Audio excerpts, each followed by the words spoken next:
Hello all and welcome back to Shatter Our Souls, and today we're doing another mini showcase of Dead Charge. Now, last time we played Dead Charge, we did the tutorial and Hydraulic Highway Act 1, which is the set of missions on the left-hand side of the hub world.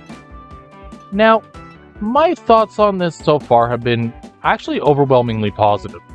It's precise, it plays well, and everything kind of makes sense from a user interface perspective. For example, you can tell this is fire, and you don't touch fire because fire bad. But in more grandiose terms at the moment, it's showcasing just how much time and effort was put into this game that it feels and plays the way it does.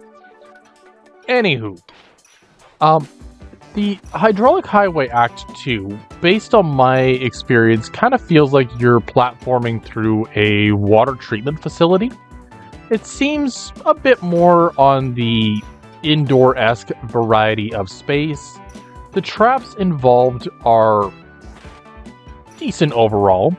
The flame pillars kind of caught me off guard for a water region, but I digress. That's kind of where we're going with this, apparently. Other side of it is that there's also a new enemy type. Up to this point, we've dealt with the ones that kind of walk left, right, whatnot, and the floating hat guys. And now we're also dealing with cannons. The cannons are more like wall sentries or something of that nature. More mundane, or they don't move in any capacity, but they have the capability of dealing damage at a distance, making them by far and away the most dangerous entity throughout the duration of the game. I just realized that this also has a really good dynamic lighting system, as most of the enemies actually have a shadow just behind them. I thought that was just a dark spot, but the more I'm looking at it, that shadow system is actually really well put together. Okay, second coin found. Looks like I have to take that jump a little on the slow side and down the left wall.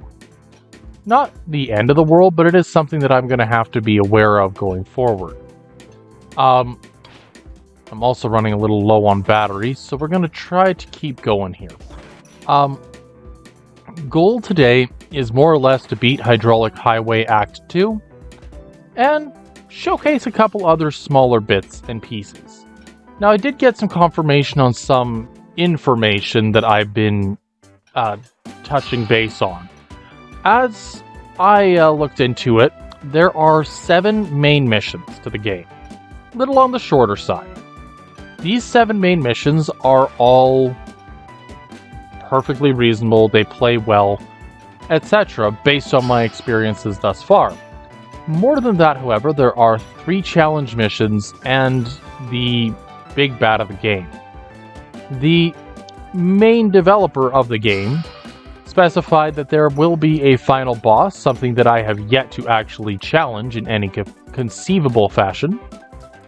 And after that, there's really not a whole lot else to talk about on that as far as what you get. Effectively, 10 to 11 well-crafted missions for your enjoyment. And I gotta say, that's pretty neat, pretty decent.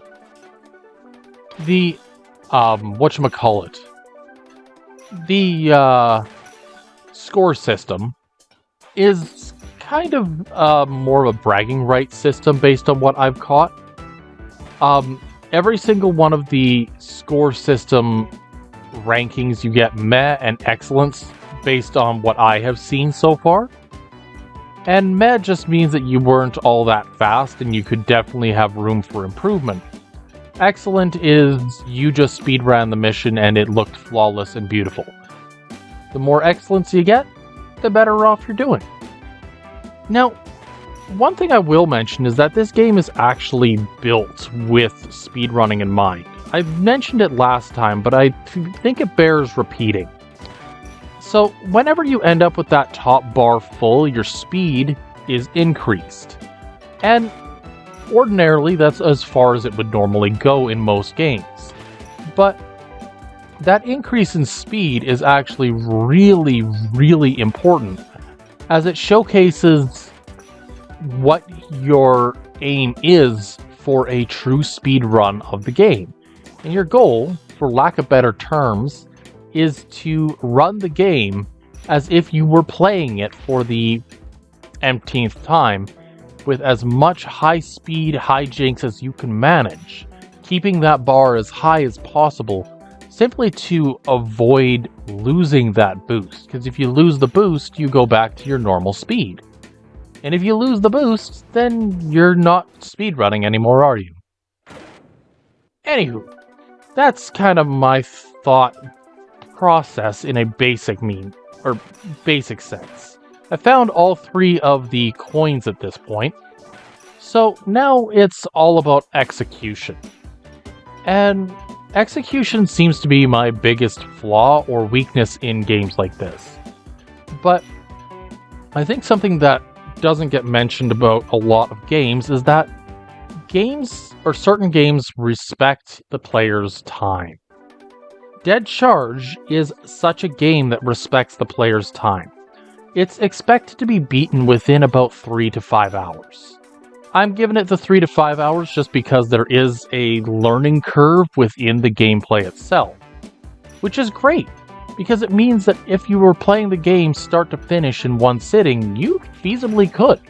And with a price tag at $275 with as much depth and gameplay as I've gotten out of it, I have no concerns or complaints saying that this is exactly what you pay for and more. We're in an era where gaming is becoming expensive, where gaming is becoming harder and harder to justify getting into.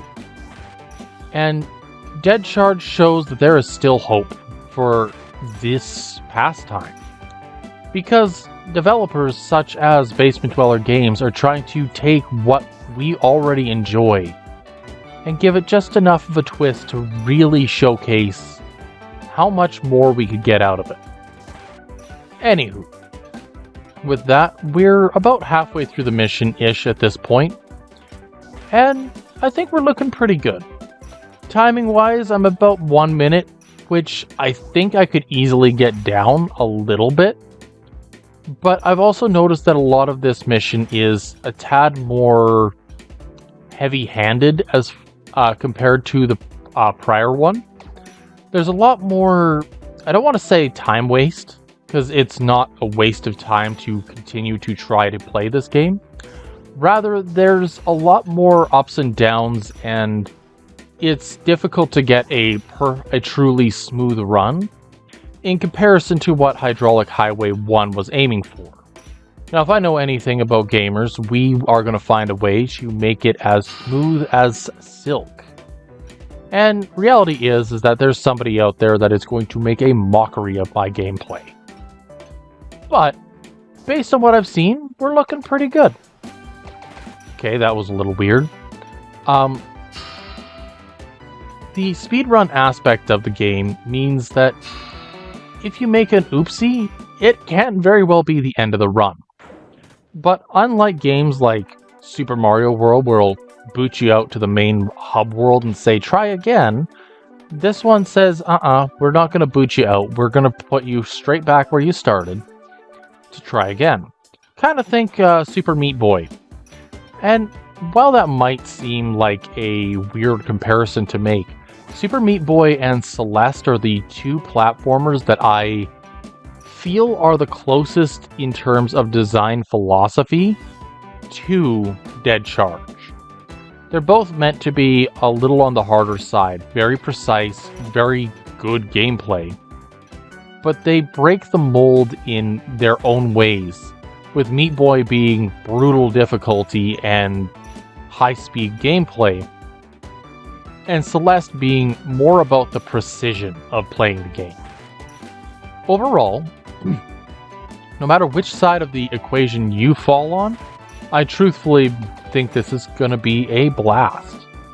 Now, knowing what I do, we're going to be jumping into next week the first of the quote-unquote challenge missions. And we're going to see just what the upper echelon of what this developer wanted to showcase was. And given that the game is hard enough to give me a run for my money about 3 out of 4 times, I am curious to see exactly what the challenge modes actually end up looking like. Because reality dictates that a challenge run shouldn't be, or should be significantly harder than what came before it. But what does that really look like? So for me, for example, a challenge mode mission would be a mission that pulls all the stops. Precision, high speed, you are effectively under strict limitations for what you're aiming for. What your goal is going to be relatively similar to any other mission. The other concern I have looking into challenge mode anything is that you sometimes developers of platformers have this tendency of making their challenge mode missions significantly longer than they necessarily need to be. And when you extend the length of the mission, it effectively turns the mission into a gauntlet.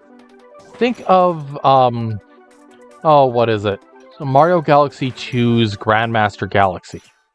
The Grandmaster Galaxy is a absolute gauntlet of platforming challenges. You could also extend this to Super Mario 3D World's gauntlet of final challenges.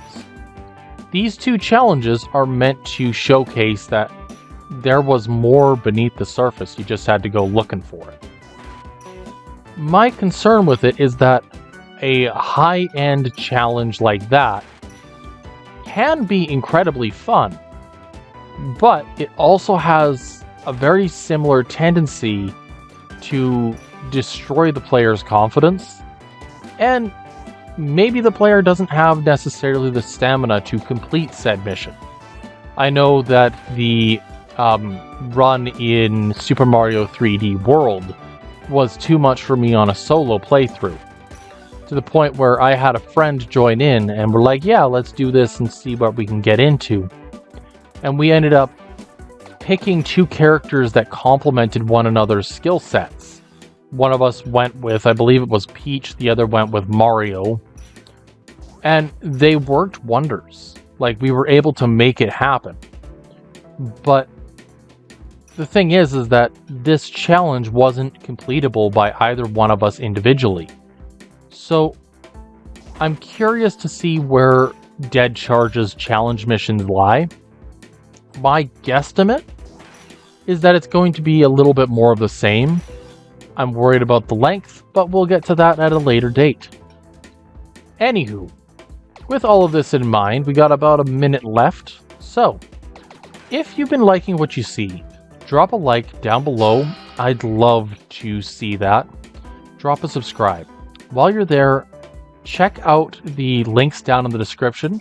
They'll take you to Basement Dweller's homepage, which will allow you not only to check out Dead Charge on Steam, but it will also give you access to the rest of Basement Dweller's library. And with all that being said, I hope you all have a good one. Oh no, not too quick. Maybe I should have waited a little bit longer. Is this the run? And the last of the coins is collected, and the battery destroyed. There we go. Now, have a good one.